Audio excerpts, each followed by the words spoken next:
Ya, pemirsa, perdagangan saham di Bursa Efek Indonesia baru saja ditutup. Kita akan membahasnya bersama analis Mega Capital Indonesia.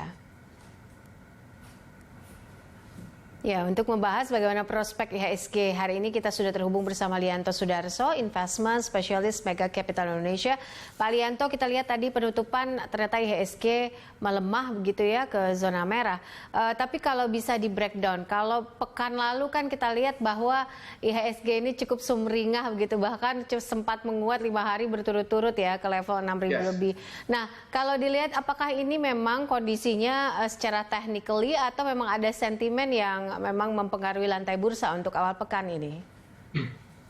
Ya, saya rasa penguatan IHSG yang terjadi pada minggu lalu ya terutama itu lebih didominasi karena faktor valuasi dari IHSG sendiri begitu. Dan memang kalau kita lihat sebenarnya kondisi di dalam negeri itu udah lebih membaik, jauh lebih membaik daripada tahun lalu. Gitu.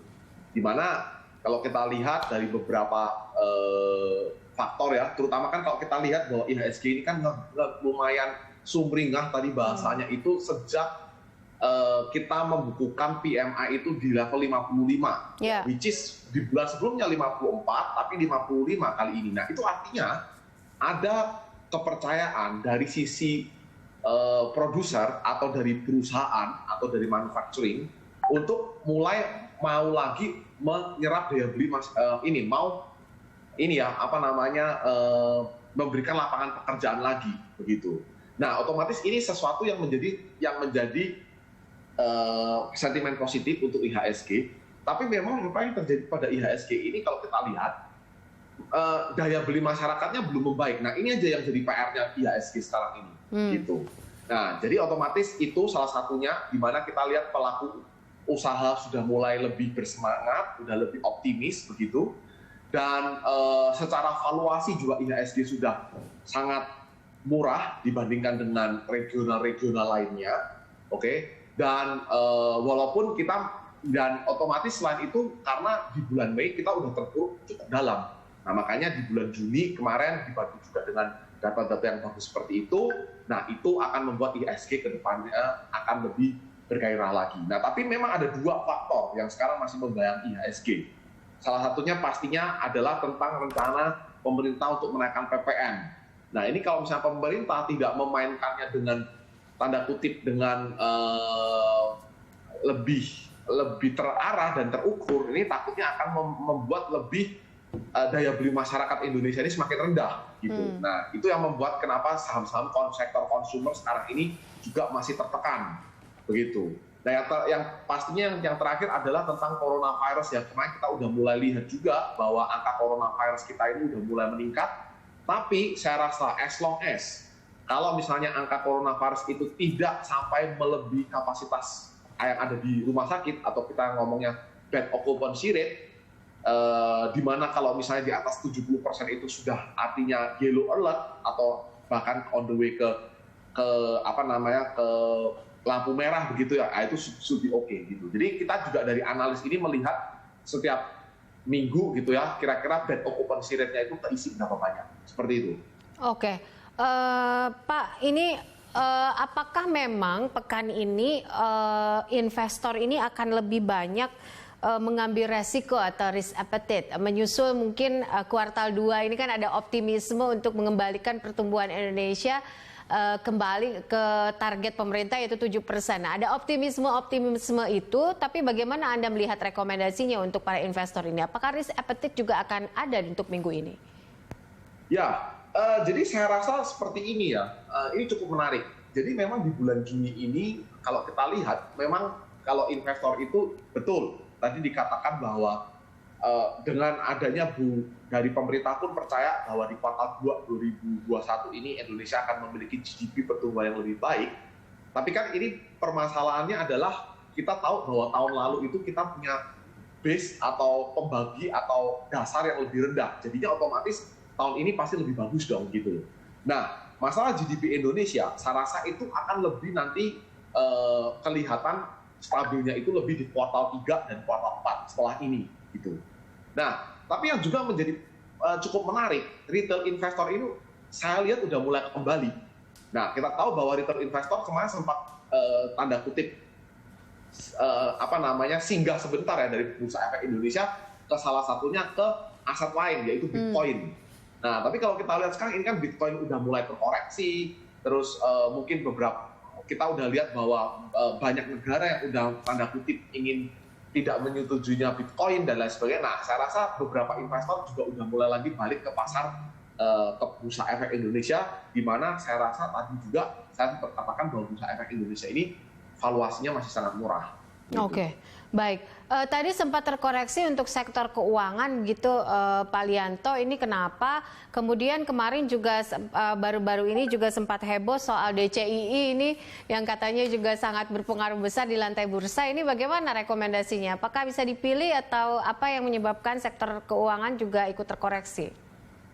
Oke, I think kalau sektor keuangan terkoreksi otomatis ya, karena kalau kita lihat ini kemarin IHSG pun menguat tajam itu lebih banyak karena sektor keuangan. Ya otomatis kalau yang membuat IHSG turun juga ya pasti dari sektor keuangan. Nah, dan kita harus ingat bahwa dengan aturan indeks yang baru untuk pembobotan dari floating rate-nya itu yang udah floating-nya yang dimasukkan, ya available floating yang dimasukkan itu membuat sektor keuangan ini bobotnya lebih besar di IHSG gitu. Jadi bertambah sekitar hampir 38% menjadi 40% gitu loh.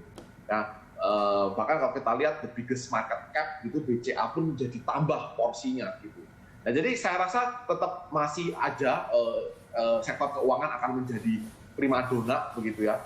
Dan kalau misalnya sektor keuangan mengalami penurunan, ya itu wajar-wajar saja karena dia yang kemarin naik terlebih dahulu seperti itu. Oke, untuk rekomendasi saham lapis 3 ini, Pak Lianto, bagaimana rekomendasinya untuk di tengah fluktuasi pasar yang ada saat ini? Ya, I think kalau saya lihat bukan ngomong lapis 3-nya ya, tapi saya rasa sekarang kalau misalnya ini tergantung bagaimana investor melihat bursa efek ya. Kalau misalnya investor lebih ingin berpikiran lebih panjang, lebih medium long term itu, saya rasa ini adalah kesempatan yang cukup baik untuk mulai mengakumulasi saham-saham sektor konsumer. Tetapi kalau Anda tipenya adalah trader, ya saya lebih menyarankan Anda lebih mengincar saham-saham yang memiliki cerita namanya merger acquisition, gitu. Ya antara itu jadi bagian nanti mau jadi tempatnya ekosistem dari Gojek atau GoTo sendiri atau restrukturisasi yang akan terjadi misalnya kayak digital perbankan dan lain sebagainya begitu. Nah, jadi carilah saham-saham yang ada cerita merger and acquisition. Nah, saya rasa juga ini teman-teman media kan pasti udah membantu banyak ya mana yang ada merger acquisition dan lain sebagainya begitu. Tapi kalau Anda melihatnya lebih long term ya mulai untuk koleksi saham-saham sektor konsumsi. Oke. Untuk blue chip, rekomendasi Anda seperti apa ini?